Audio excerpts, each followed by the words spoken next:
یہاں اتنے خاکے بن گئے اور تم کہتے ہو تہذیبوں کے ٹکراؤ. حضور تو آئے ہی تہذیبوں کے ٹکراؤ کے لیے ہیں.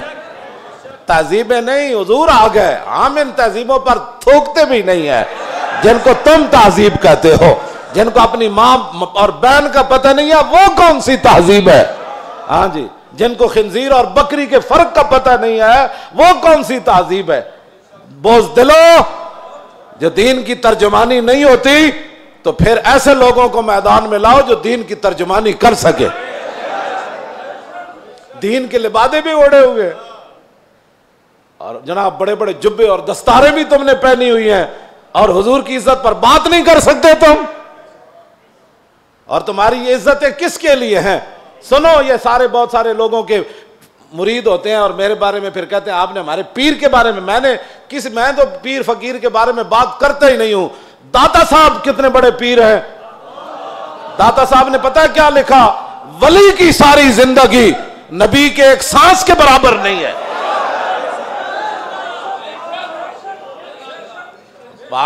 صرف نبی کے بعد امام الانبیاء کے تو خلق سے اولیاء. یہ داتا صاحب کشف المحجوب وچ لکھی گل ہن گل کرو تسی. جدوں حضور دی عزت دی گل آوے تے پھر کھڑا کوئی نہ ہوئے پھر وہ پیر ہے.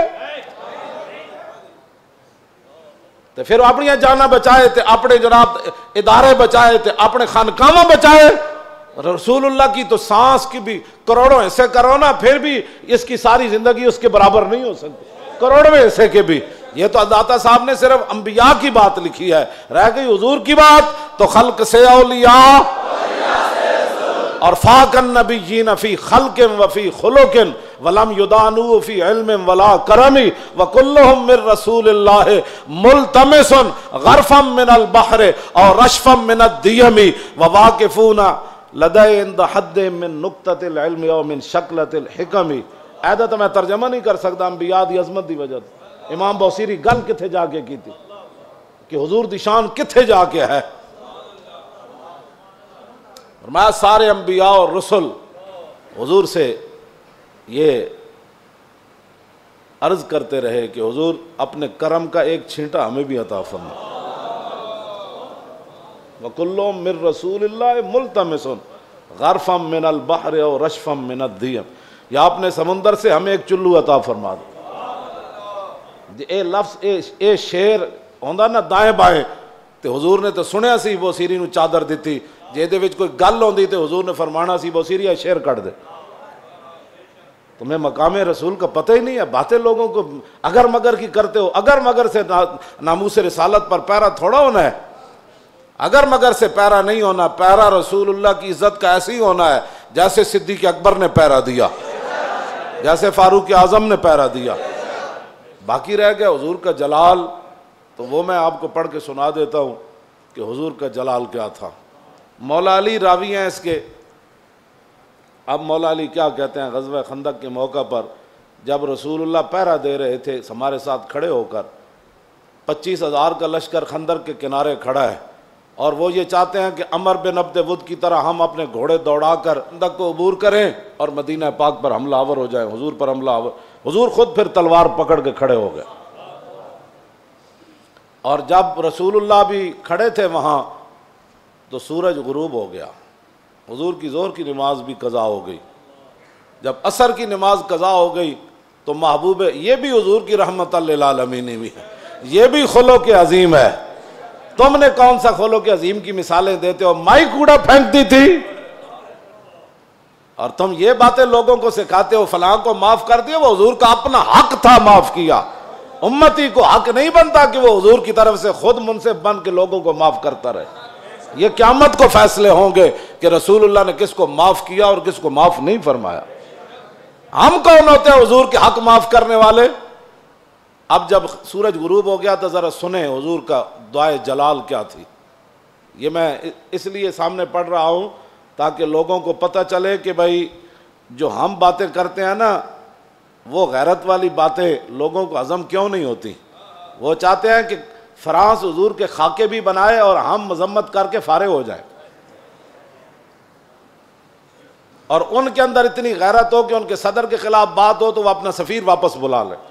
عالم تسا کی حضور دا کلمہ پڑھیا او 55 ملک ہو یا 56 ملک ہو، ایدا ایک جواب دو تسا رسول اللہ دا کی کلمہ پڑھیا؟ صرف انہیں اتنی گل کی تھی یہ صدر دا دماغ خراب ہے، یہ صدر دا دماغ خراب ہے۔ اردگان اے گل کی تھی، انہوں نے غیرت آئی، انہوں نے اپنا سفیر بلا لیا تے رسول اللہ تے گھر دے بھی انہوں خاکے بنائے۔ تساں کی غیرت کی تھی؟ اور جڑے غیرت دا سی سبق دین دیا تسی فرانس دے خلاف ساڑھے مسیطہ تے حملے کرنے ہو، علماء دے تسی جلوس بند کیتے، نہیں جی اجازت نہیں ہے، حالات نہیں ٹھیک۔ اور کیڑے حالات اسی بنائے؟ تساں بنائے حالات خراب، تساں یہود و نصارہ دی ایجنٹی کی تھی، تساں چوڑی بار بھیجی اور تساں چوڑی بار بھیجی، اور پھر تم نے اس پر فخر بھی کیا، تم نے اس پر فخر بھی کیا۔ ہمیں حضور کی غلامی پر بھی فخر ہے اور ممتاز قادری کے عمل پر بھی فخر ہے، غازی ظہیر کے عمل پر بھی فخر ہے، اور غازی عبداللہ کے عمل پر بھی فخر ہے کہ اس نے گستاخ کو پکڑ کر ایسے گردن کاٹ دی، اس پر بھی ہمیں فخر ہے۔ اور فرانس کے اندر جو کچھ مسلمان اپنی بساط کے مطابق گستاخان کے خلاف کر رہے ہیں، ہمیں اس پر بھی فخر ہے، ہمیں اس پر بھی فخر ہے، ہمیں اس پر فخر ہے، ہم ان کے ساتھ ہیں۔ تم گستاخ کو چھوڑ کر کہتے ایک چھوٹے سے گروہ تھا اور ہم نے اس کو اندر کر دیا اور چوڑی کو چھوڑ دیا، تم نے اس پر فخر ہے اور اس فخر پر قائم رہنا، دنیا میں بھی قائم رہنا ہے تم نے اور قبر میں بھی قائم رہنا ہے، کل حشر میں بھی تم نے اس پر قائم رہنا ہے۔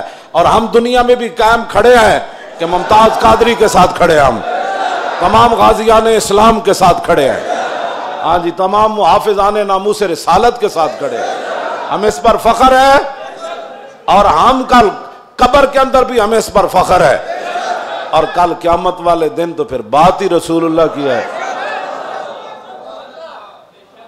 حضور کا جلال دیکھیں، حضور کا جلال دیکھیں، حضور نے کیا فرمایا جب سورج غروب ہو گیا تو انا علی، مولا علی کہتے ہیں انا رسول اللہ صلی اللہ علیہ وسلم قال یوم الخندق ملا اللہ بیوتہم وقبورہم نارا کما شغلونی عن الصلاۃ الوسطی حتی غابت الشمس۔ مولا علی فرماتے ہیں جب سورج بالکل قریب جا پہنچا اور غروب ہونے کے جب قریب ہوا تو حضور نے اس وقت کیا فرمایا؟ یا اللہ انہوں نے ہمیں عصر کی نماز نہیں پڑھنے دی، اب ان کا کیا علاج ہے؟ یا اللہ ان کے گھر بھی ان کی قبریں بھی آگ سے بھر دے۔ یہ بھی تو بتاؤ نا خلق عظیم، یہ بھی لوگوں کو بتاؤ۔ کہتے حضور نے یہ جملہ فرمایا ادھر سورج غروب ہو گئے، تو یہ بھی بتاؤ کہ رسول اللہ نے کیا بات فرمائی پھر اس موقع پر۔ یہ تم نے حدیثیں سنائی ہوتی نا تو کسی کافر کی جرت نہیں تھی کہ وہ حضور کے بارے میں بات کرتا۔